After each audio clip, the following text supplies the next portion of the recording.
Perkenalkan, nama saya Paskaria Rika, NIM 20104171416. Saya dari kelas A2 semester 4.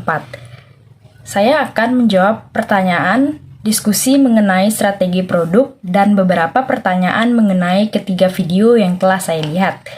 Yang pertama, apa itu produk? Produk adalah segala sesuatu yang kita gunakan untuk memenuhi kebutuhan dan keinginan konsumen. Yang kedua, yang dimaksud strategi produk adalah rencana yang mengidentifikasi maksud dan tujuan suatu produk, kemudian menjelaskan visi untuk mencapai tujuan tersebut. Yang ketiga, yang dimaksud produk baru adalah produk asli, hasil pengembangan produk, modifikasi produk, dan merek baru yang dikembangkan perusahaan melalui upaya penelitian dan pengembangannya sendiri.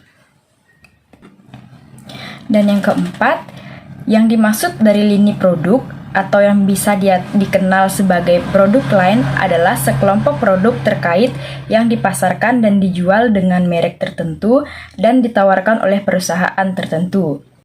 Yang kelima, penggolongan produk atau klasifikasi produk adalah suatu pembagian produk yang ada di pasaran berdasarkan kriteria produk tersebut, di mana klasifikasi produk ini dapat dilakukan dengan menggunakan berbagai macam sudut pandang. Jenis klasifikasi produk dapat dibedakan menjadi dua kelompok utama. Yang pertama ada klasifikasi produk berdasarkan kriterianya. Klasifikasi produk berdasarkan kriterianya atau sifatnya yaitu barang tahan lama, barang tidak tahan lama, dan jasa. Yang kedua ada klasifikasi produk berdasarkan tujuan pemakaiannya. Klasifikasi produk berdasarkan tujuan atau pemakaian adalah barang konsumsi dan barang industri. Yang keenam ada bauran produk menurut Kotler dan Keller. Bauran produk disebut juga sebagai pilihan yang ada pada suatu produk yang merupakan suatu kumpulan semua produk dan barang atau jasa yang ditawarkan oleh penjual tertentu. Bauran produk terdiri dari berbagai lini produk. Bauran produk perusahaan mempunyai lebar, panjang, kedalam, dan konsisten tertentu. Yang ketujuh, ada 6 elemen dalam strategi produk. Yang pertama adalah produk. Ketika berbicara mengenai elemen strategi pemasaran produk, hal yang semestinya menjadi perhatian pertama kali adalah produk itu sendiri.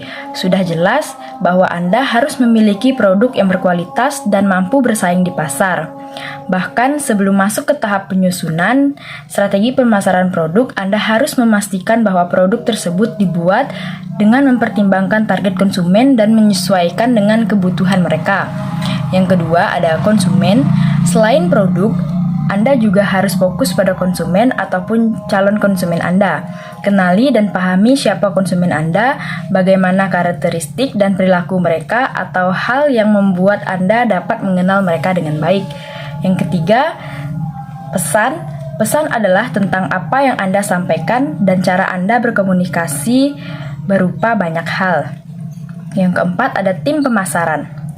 Sebuah produk tidak akan dikenal luas oleh masyarakat jika produk tersebut tidak dipasarkan atau dipromosikan, dan proses pemasaran ini membutuhkan tim pemasaran. Yang kelima ada promosi. Sebaik apapun kualitas produk yang Anda miliki, tanpa adanya promosi, jangan harap akan banyak orang yang membeli produk Anda. Dan yang terakhir, analisis. Analisis berkaitan dengan seluruh elemen yang ada di dalam strategi produk pemasaran. Konsumen, pesan, tim marketing, hingga promosi. Soal yang ke-8. Cara membuat strategi produk yang efektif terdiri dari 5 cara. Cara yang pertama, pelajari pasar Anda. Sebelum Anda memegang dokumen strategi produk, kumpulan riset pasar yang relevan dan pelajari pelanggan ideal Anda. Yang kedua, mengartikulasi visi Anda. Memiliki misi yang pasti yang dapat dihubungkan dan dipahami orang lain akan memandu pengembangan strategi produk Anda. Yang ketiga, fokus pada solusi. Saat Anda menulis tujuan dan inisiatif, pastikan Anda dapat mengaitkannya kembali dengan fungsi inti produk Anda dan masalah yang mereka pecahkan untuk Anda. Yang keempat, berkolaborasi. Strategi produk mempengaruhi operasi di semua bagian bisnis. Jadi carilah masukan dari kolege Anda dan terapkan keahlian mereka ke dalam rencana strategi. Yang kelima, lakukan penyesuaian secara teratur.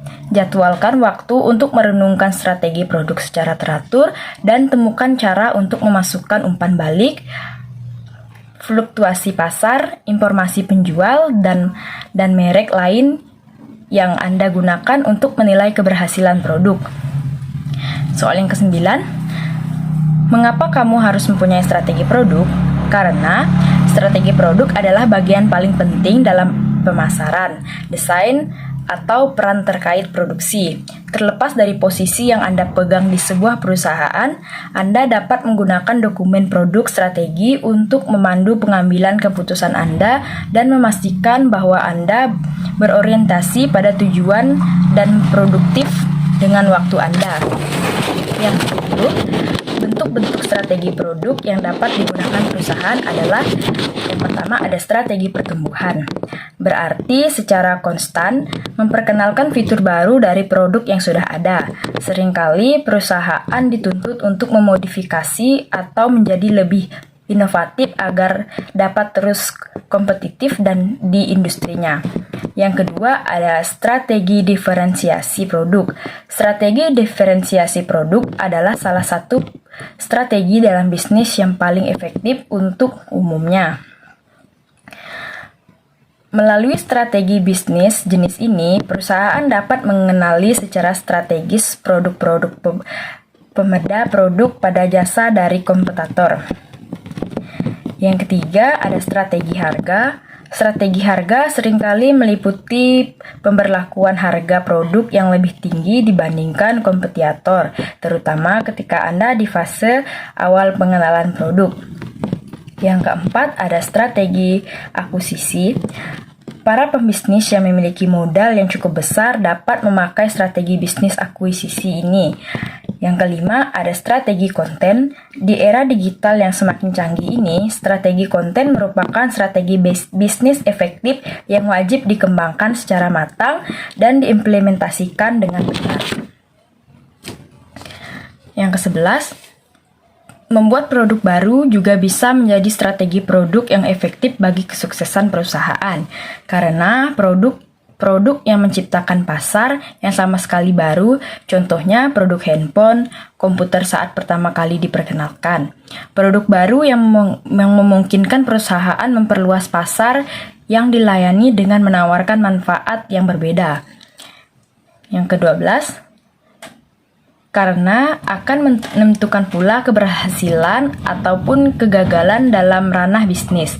Perusahaan akan mengutamakan proses serta pengembangan ide dari desain pada layanan atau barang yang diproduksi tersebut. Ini beberapa pertanyaan mengenai ketiga video yang telah saya lihat. Yang pertama, pemateri pertama adalah Dani Indraje. Dalam materi yang ia bahas adalah mengenai strategi produk sebagai nilai. Manajemen produk dibagi menjadi 3, yaitu produk individu, lini produk, dan bauran produk. Dan pemateri kedua adalah Denny Ada Bakari. Materi yang dijelaskan mengenai customer value, manfaat yang diterima oleh pelanggan secara menyeluruh. Materi yang ketiga ada Teti Herawati, SPMSI. Materi menjelaskan tentang kebijakan dan strategi produk. Menjelaskan lini produk dan produk baru. Pertanyaan yang kedua, video tersebut menjelaskan tentang strategi produk, kebijakan, dan menjelaskan lini produk dan produk baru. Yang ketiga, yang dapat saya pelajari dari ketiga video di atas adalah memulai bisnis. Ketika kita memulai bisnis, kita harus memiliki atau mengikuti beberapa strategi agar perusahaan yang kita jalani dapat berjalan dengan lancar. Dan yang terakhir, manfaat yang saya dapat adalah dalam memulai bisnis kita harus memperhatikan strategi produk baru yang akan kita buat agar semuanya berjalan dengan lancar. Sekian beberapa jawaban dari hasil diskusi yang telah saya rangkum. Saya ucapkan terima kasih.